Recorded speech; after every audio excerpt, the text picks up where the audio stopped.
So Shamima Begum's lawyer is being denied access to see her. What's up, guys? This is GN Guy. If you like my content, don't forget to like, leave a comment, and subscribe.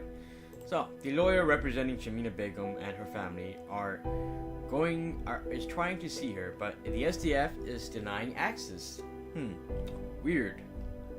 So the lawyer Shamima Begum, the UK teenager who traveled to ISIS, says that he was stopped by US-backed Kurdish forces from reaching his client, hampering the efforts to appeal for the British government's decision to revoke her citizenship.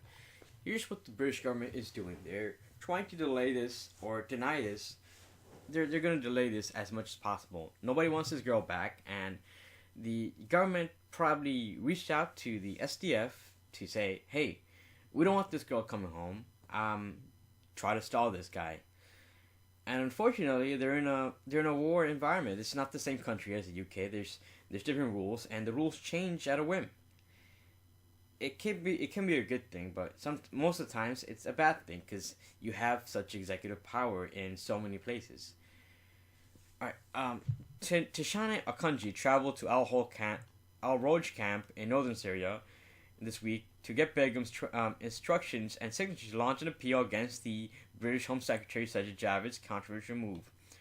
Begum doesn't know the details of the law around her decision being stripped. She doesn't know that she has a right to appeal, Akanji told Al Jazeera. So this is kind of shade that the UK government is doing. Regardless of what you think of this girl, she's a piece of shit, and she should have been, they should have just dropped Moab on her and killed her. And, now they have all these ISIS fighters coming out. They should just put a bullet in each one of their heads. In fact, just line them up, flush, and use a high caliber bullet that has high penetrating power. Shoot them all in the head, and don't use too many bullets. Be environmentally safe. I was seeking to give her advice on paperwork and appeal process, which ends within 28 days of a decision, and the decision runs out on Tuesday. I wonder why they're delaying it. Weird, huh? Now 19, Begum has left her home in London and joined ISIS in Iraq and the Levant. Daesh. In 2015, she was found last month in a camp held by Syrian Democratic Forces and Kurdish-led fight against ISIL. After Akanji's arrival in the camp, several journalists previously entered the site and interviewed heavily pregnant Begum, who appeared last month, allowed to return home. But Mr. Akanji said the SDF orders who granted the camps had recently changed. As briefly detained by SDF forces, told that orders were no one was allowed to get in or out of the camps at Akanji, and that he spoke to the force's foreign relations officer, who is intelligence official in charge of the camp. The SDF intelligence officers said he was sympathetic and attempted to ring his superiors to see whether the exception would be made, said Akanji, who added that he was still unable to reach Begum. So it could be the British government. It's very likely the British government, but it could also be many other things, Never equate to malice, which you can easily attribute to incompetence. It could be a way that these people don't want the bad PR, They're holding down these ISIS wives, and, that's not something that most people look kindly upon. The best thing for them is just to kill these people.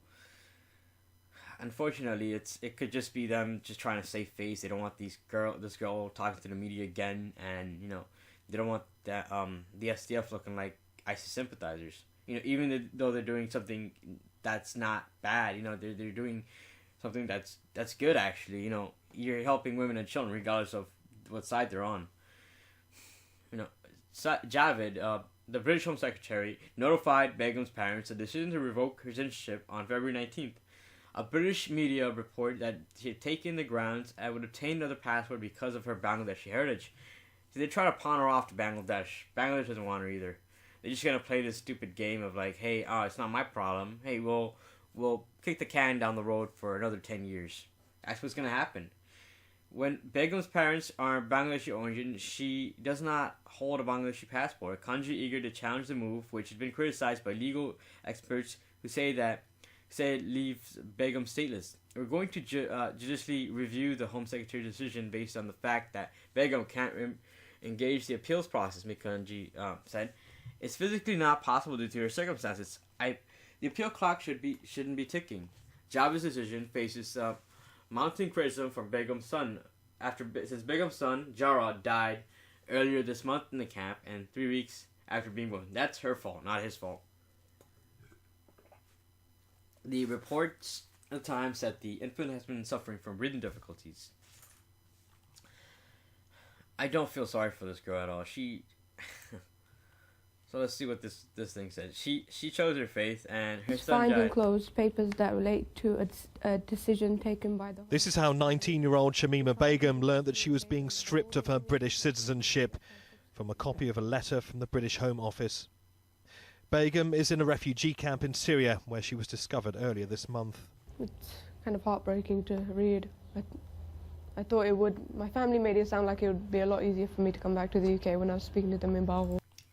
Things have changed, you know. Before you were allowed to come back to the UK. Now these governments are trying to clamp down on these people. They're going pretty. They're being tyrannical in a sense, you know. You disagree with me all you want. But this is okay. I'm kind of okay with this. This person, Shamima Begum, she should have been killed by some drone strike years ago, or some special forces. They should have hunted her down and killed her instead of her being in a camp and being in this weird predicament. I don't want her to come home. She should be put in a camp, and we should evaluate what she actually did. If she was actually a prisoner and she wanted to come home for all these years, which is very unlikely, she should be given the chance to, make that case in a prison which we paid for. We should pay for this prison to house these ISIS prisoners so they aren't allowed into the world. They should be in prison and not allowed to go anywhere. So guys, if you like my content, don't forget to like, leave a comment, and subscribe.